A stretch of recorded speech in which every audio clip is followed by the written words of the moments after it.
Bem-vindos, caros amigos, ouvintes, conhecidos e viventes deste magnífico mundo. Sejam bem-vindos de volta, então, a um segundo episódio desta terceira temporada temática.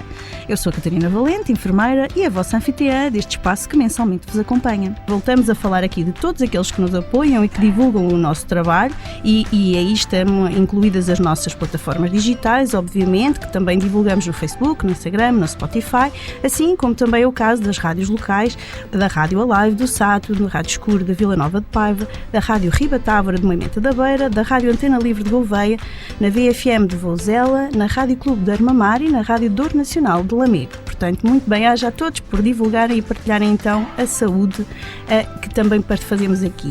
No último encontro mergulhamos no universo da especialidade de otorrinolaringologia. Hoje seguimos na trilha dos sentidos com um tema que literalmente mexe com os nossos ouvidos. Vamos abordar os problemas auditivos, da prevenção ao tratamento. E para nos guiar nesta conversa, temos novamente a honra de receber o professor Dr. Marcos dos Santos, médico especialista em otorrinolaringologia, com um currículo invejável, autor da tese de doutoramento que defendeu em 2024 sobre o tema, e desculpem-me se eu não disser de forma correta, porque eu não sei falar espanhol, Titânio en la reconstrucción quirúrgica del oído medio, pela Universidade Autónoma de Madrid, com nota máxima, o que se tornou agora, neste momento, praticamente quase um membro da nossa equipa, porque neste segundo episódio está de volta. Bem-vindo mais uma vez. Muito obrigado mais uma vez pelo seu convite e mais uma vez meus parabéns pela iniciativa, que é brilhante. Muito obrigado. Bem, obrigada. Isto é sempre um gosto termos aqui brilhantes convidados que falam sobre estes temas como se falassem numa conversa habitual e sem nenhum tipo de preparação. Portanto, isto é ainda mais eloquente. A otorrino, como os mais íntimos conhecem, cuida de 3 pilares, e agora vamos passar aqui então para o nosso dia-a-dia: o ouvido, o nariz e a garganta. Parece simples, mas basta uma dor de ouvido, um zumbido insistente ou aquela voz rouca inesperada para percebermos o quanto esta especialidade impacta na qualidade da nossa vida. Então, preparem-se, vamos descobrir como cuidar da audição. Hoje o tema é a audição. Identificar sinais de alerta e, obviamente, ouvir as dicas preciosas que o Dr. Marcos dos Santos tem para nos dar. E começamos com uma pergunta que acho que toda a gente já faz e que, afinal, com o passar dos anos, começamos a ficar com um ouvido seletivo. É verdade? Isso é verdade. Isso, a seletividade é dada pela mente. O ouvido é apenas um canal de entrada, digamos assim. Então é assim. De facto, o cuidado com a audição começa logo à nascença. E, como falámos no episódio anterior, como sabem, quem tem os seus bebés que nascem nas maternidades portuguesas é feita então o rastreio auditivo neonatal universal, ou seja, o RANU. Que exame é feito a um bebé recém-nascido? Com horas, nós conseguimos saber se a criança ouve ou não ouve bem. Faz um exame chamado otoemissões acústicas. É um aparelhinho que sozinho nos diz da avaliação de algumas frequências sonoras se a criança está a ouvir ou não está a ouvir. Isto é muito importante para o futuro e para o desenvolvimento da própria criança. Inclusivamente, hoje em dia, há uma doença que é antiga, mas que cada vez se fala mais, que é o CMV, citomegalovírus. O citomegalovírus é uma infecção que pode ser primária ou secundária, ou seja, pode ser adquirida ainda dentro da mãe, da gestação, como depois do nascimento por um irmão que possa trazer o vírus da escolinha para o bebê. E, de facto, estes diagnósticos que hoje em dia os médicos obstetras e pediatras também estão alerta, pode trazer situações gravíssimas de surdez. E tudo isto é tratável em muitos dos casos, desde que a terapêutica com antivírico comece nos primeiros 30 dias de vida. Isto é muitíssimo importante, porque se passa esse período, já não vai a tempo e temos situações gravíssimas da audição no desenvolvimento da criança. Portanto, o bebê tem que fazer o rastreio neonatal universal, o RANU, como nós chamamos, na maternidade. Obrigatório. Se o aparelho estiver avariado, se há alguma coisa, e nos primeiros 30 dias deveria ser até antes. Porquê? Porque depois o bebê ou passa ou não passa, que é assim que se chama. Se não passa, o exame tem que ser repetido. Se volta a não passar, ou seja, a não termos a certeza se ele ouve, então tem que se avançar de imediato para os potenciais evocados auditivos, ou seja, para os potenciais evocados auditivos, em que é um exame feito com uns fiozinhos elétricos na cabeça, em que o aparelho também nos diz se ele está a ouvir e com que limiares, ou seja, com que decibéis.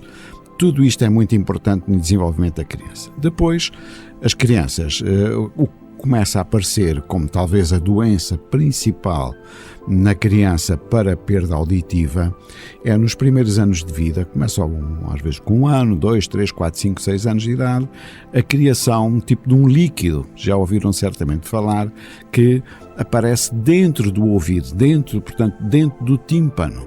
O que é que isto faz? Claro que não permite que o som entre com facilidade. Sinto que é uma cavidade oca, não é? É uma cavidade oca. Que não deve ter lá nada. Nada, ar apenas e 3 ossinhos, o martelo, a bigorna e o estribo. Os todos mais aprendemos na escola. É mais pequenininhos, são muito simpáticos. O mais pequenino, eu quero dizer que o estribo é o osso mais pequeno do corpo humano e que nós, os dois, não é? No bloco operatório, tanta vez mexemos nele, mas tem que ser com muito cuidado. E de facto, o que é que acontece? Com a formação de líquido, o problema não deixa entrar o som, mas depois tem outra situação, é quando o diabo do líquido infeta. Claro, lá vêm as otites da repetição. E então, o que é que isto acontece? A criança, muitas vezes, começa-se a queixar de dor. Se, eventualmente, se queixa de dor ou se está rabugento, quando são mais pequeninos, porque não sabem explicar e dizer dói o ouvido ou não levam lá o dedo ao ouvido, nós temos que desconfiar que também poderá ser. Claro que os pediatras estão totalmente alerta e são eles, muitas vezes, que levantam o véu da situação e dizem, atenção, que o seu menino está a fazer uma otite. Agora, o que é curioso é que porque é que a criança tem uma otite e passado um mês às vezes está com outra otite? O meu menino voltou a fazer outra otite ou faz uma mensalmente.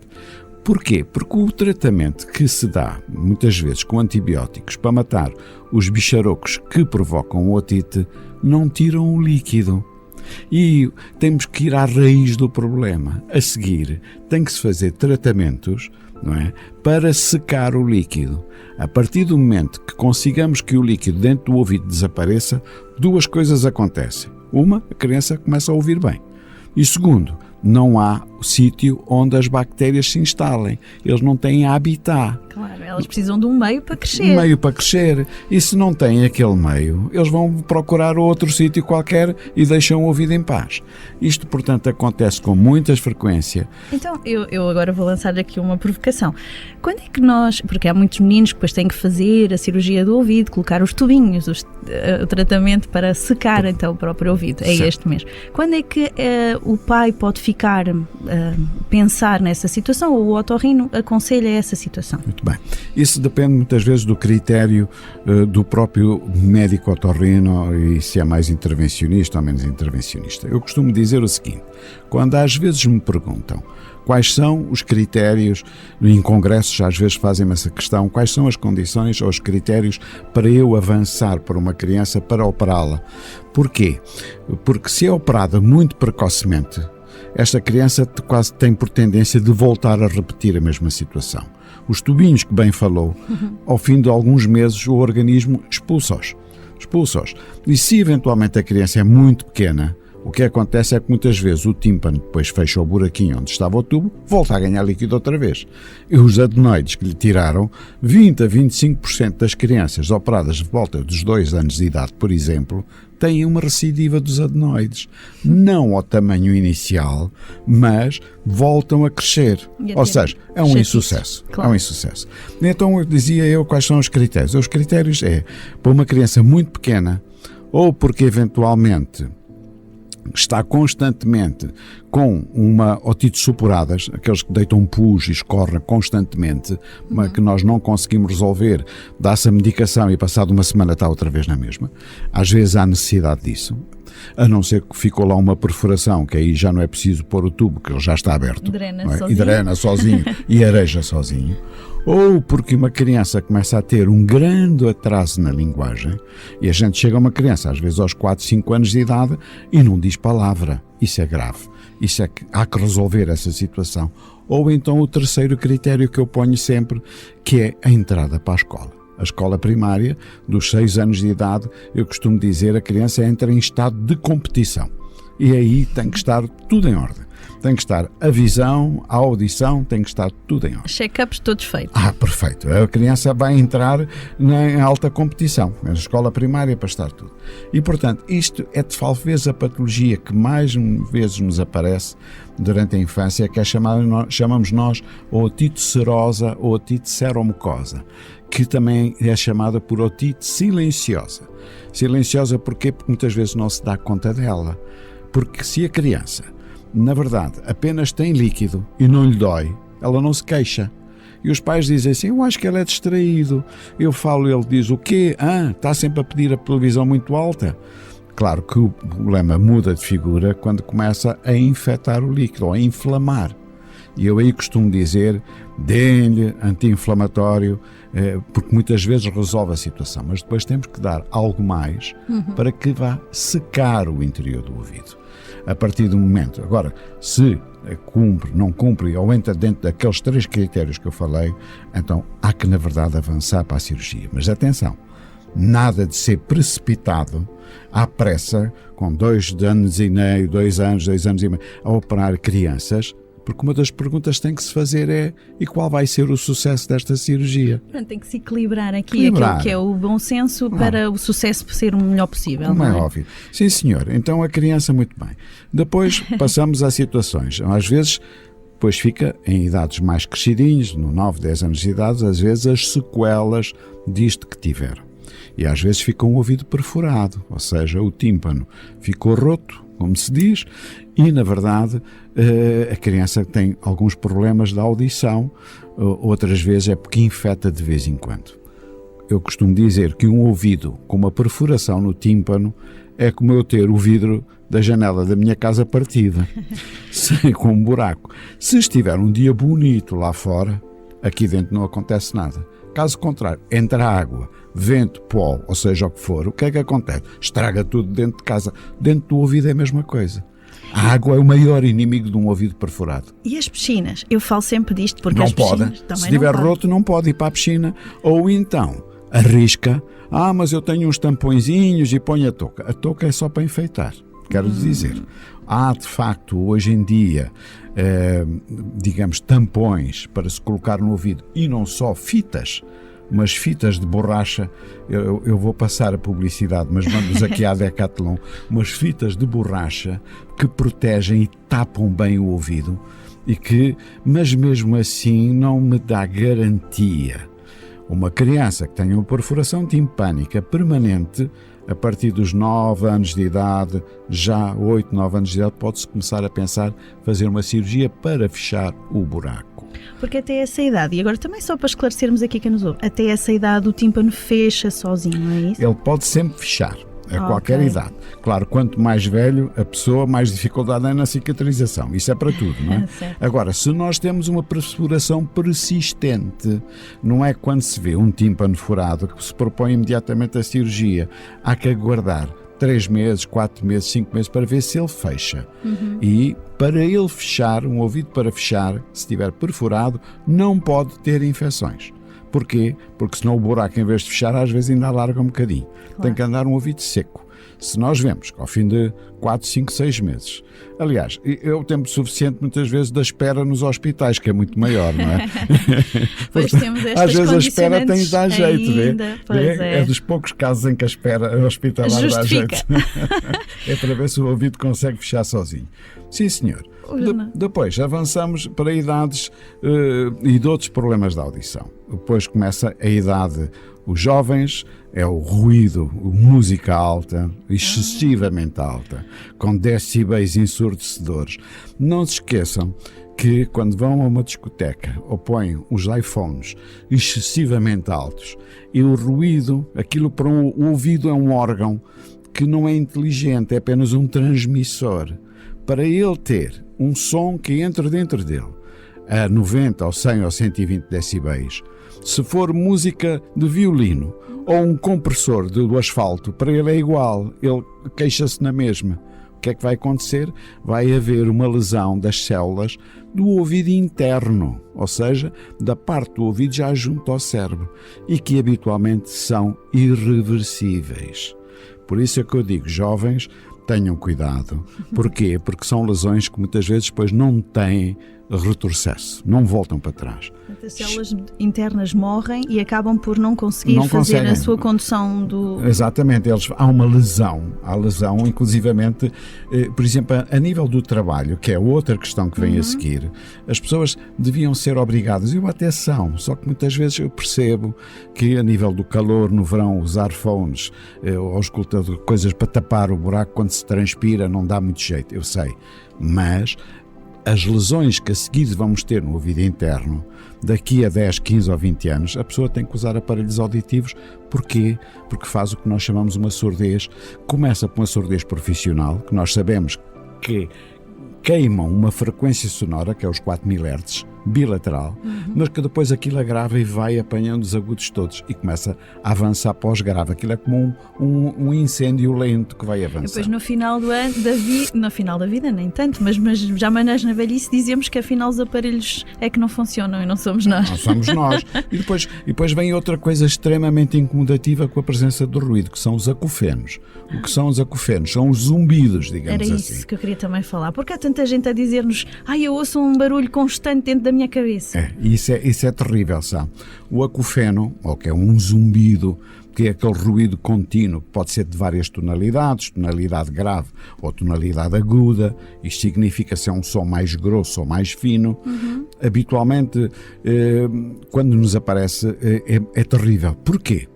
Porque a solução que nós temos não é muita. Nós não temos muitas armas para lhe dar.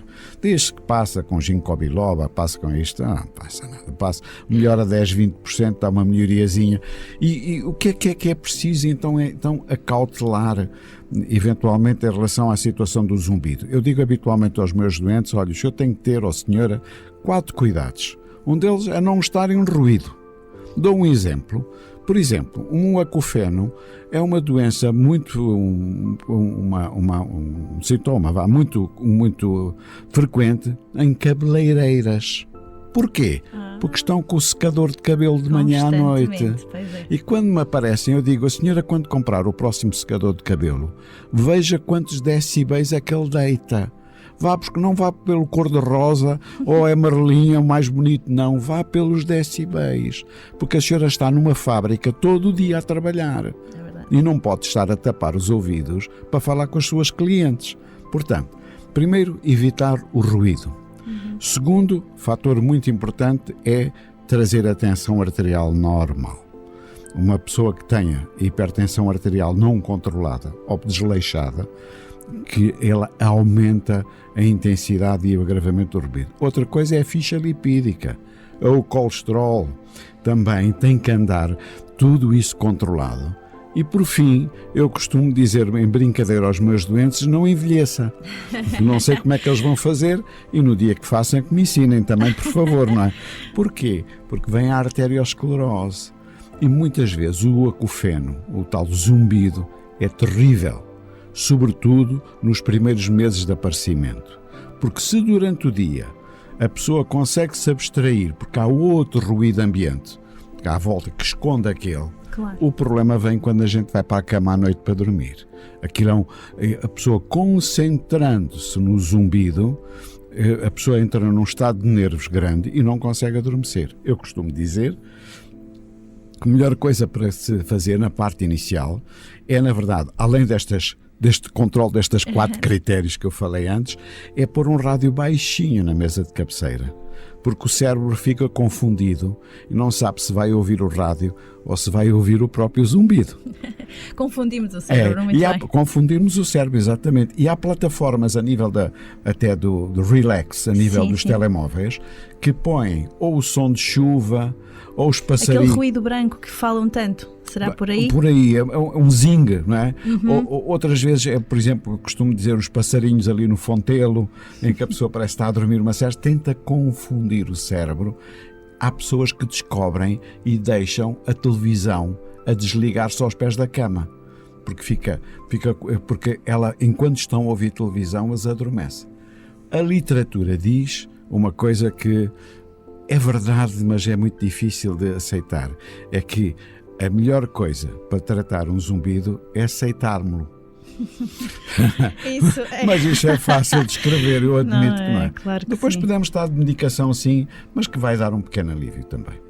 Pronto, e ficamos aqui com uma plena indicação, realmente. Eu ia falar dos zumbidos e dos sons. Os sons são muito curiosos, porque nas crianças, eu estava a falar do ruído branco, é muito utilizado para eles adormecerem. Claro. E usamos também, já mais tarde, também para outras situações. Exatamente, para contornar outros problemas. Outros problemas. Pronto, isto é sempre a aprender, estou sempre a aprender aqui. Todos nós.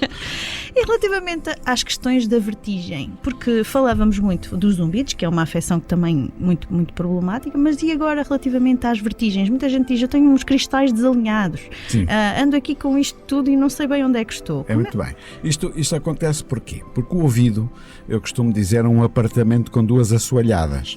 Uma serve para a audição, outra serve para o equilíbrio. Mas não é o único, digamos, órgão, os ouvidos não são os únicos órgãos que participam no equilíbrio. Temos os outros a nível cerebral, sobretudo na parte posterior, no cerebelo, que já pertence à neurologia e que também é extremamente importante na parte do equilíbrio.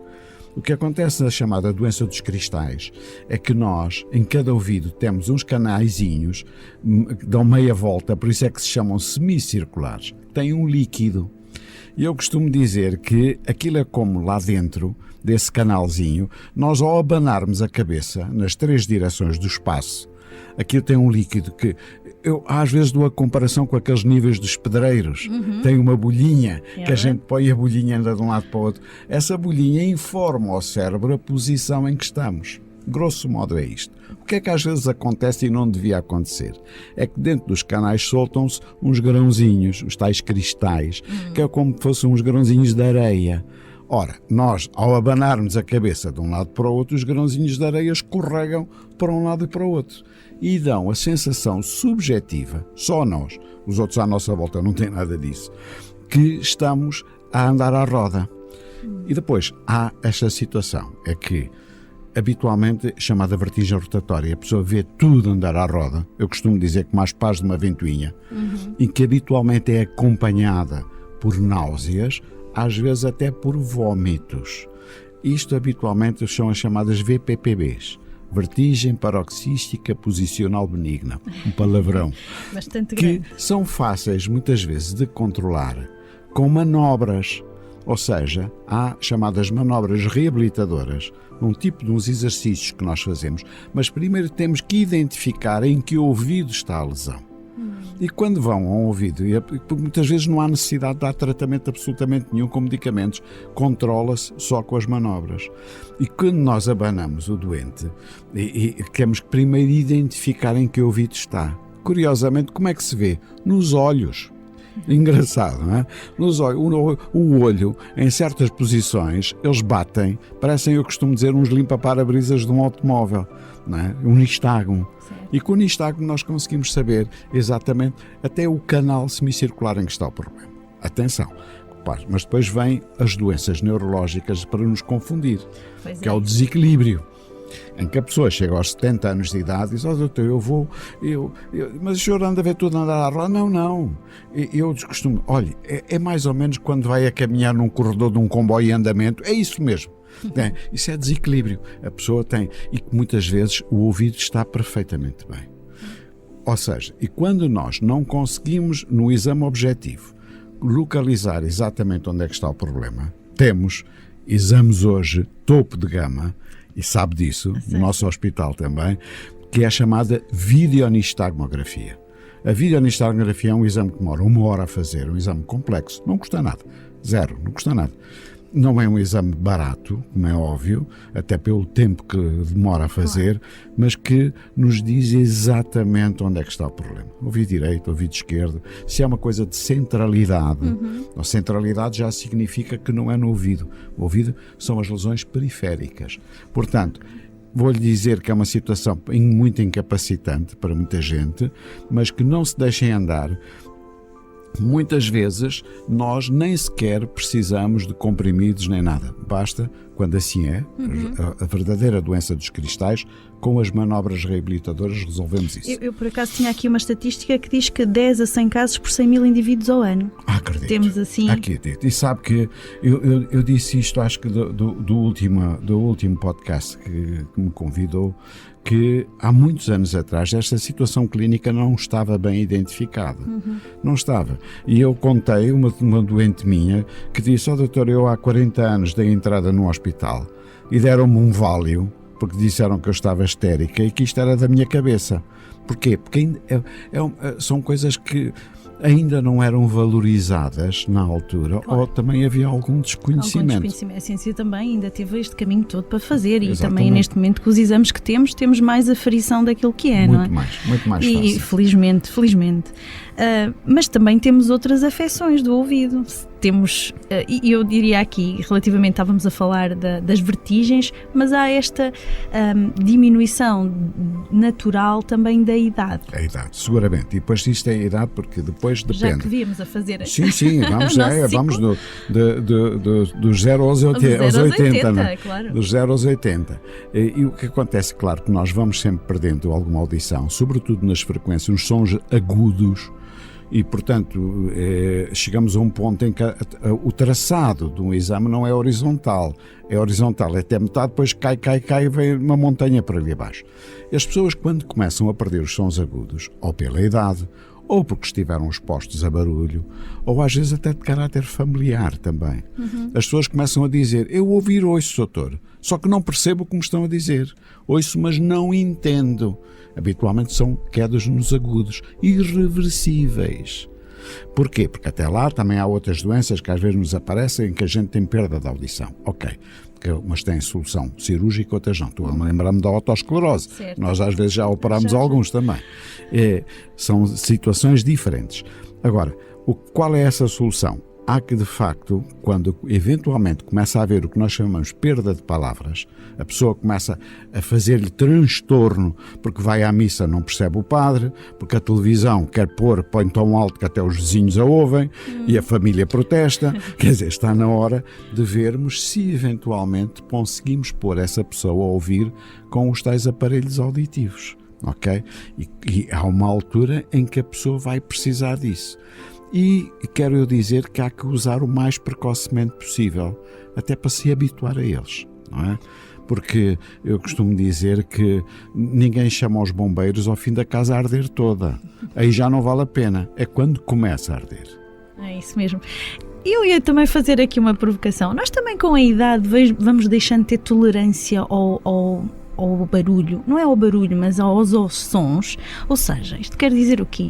Vamos ficando menos tolerantes a ouvirmos barulho ao longo do dia. Sim, isso é capaz de ser a nossa mente que já não tem paciência. Já não temos paciência. Já não tem paciência. E a gente gosta mais do sossego. Quer dizer, quando chega a certa idade, preferimos música de Beethoven em vez de hard rock também. Isso também vamos modificar. Então não é um problema da audição. Uma das coisas que é importante e que nós já falámos nisso é, de facto, o problema da demência. Hoje em dia. A demência é muitíssimo importante e hoje está comprovado com estudos não muito feitos há muitos anos, talvez de meia dúzia de anos para cá, que a demência aparece mais precocemente quando as pessoas de idade ouvem mal. Isto é um alerta para os filhos, porque os próprios podem não perceber aquilo. Que de facto é preciso repor aquela audição. É preciso comprar 2 aparelhinhos, ou 1 ou 2, ou o ouvido aceitar. Nem sempre os aparelhos são a solução, porque há ouvidos já nem com aparelhos lá vão. Claro. Ok? Mas é preciso pôr, porque nós sabemos que conseguimos atrasar o aparecimento da demência. A demência está também relacionada à perda da audição precoce no idoso. Isto é extremamente importante. Porquê? Porque um cérebro que não recebe sons não precisa estar a pensar no que lhe estão a dizer. Não é estimulado? Não é estimulado, não há necessidade. Ele não entra a conversa, ele isola-se, põe-se de lado, a família fala disto e aquilo, ele nem tem que estar a pensar no que estão a dizer porque não está a ouvir. Isto quer dizer então que nunca esquecer de fazer rastreio auditivo, claro que mesmo que na parte mais idosa ou até quando temos alguma sensação de alteração. Seguramente, portanto é importantíssimo pôr as pessoas de idade a ouvir, sabendo nós que não é só o problema da idade e do não escutar, é a demência precoce que aparece. Hoje está comprovado que isso acontece. Muito bem.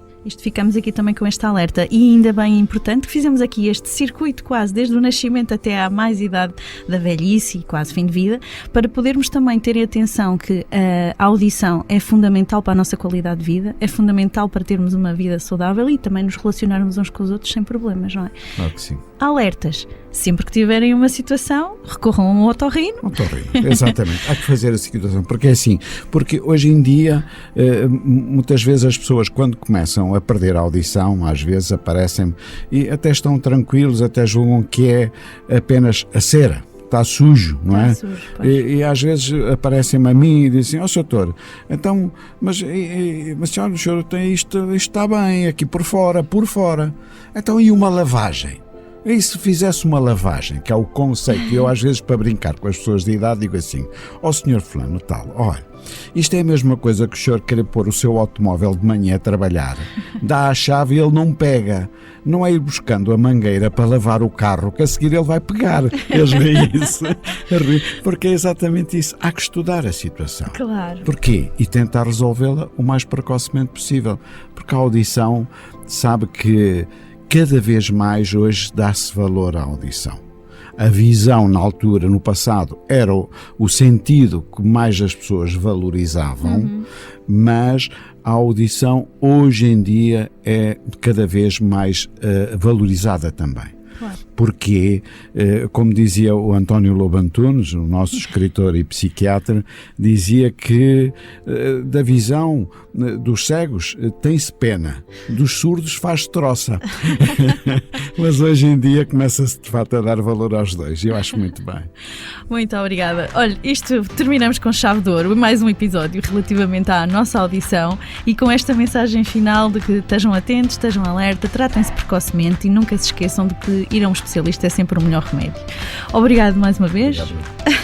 Portanto, terminamos este podcast, este episódio do Circo a Vapor, podcast de conversas soltas sobre o mundo da saúde, construído também, mais uma vez, com o nosso amigo sonoplasta António Aredo.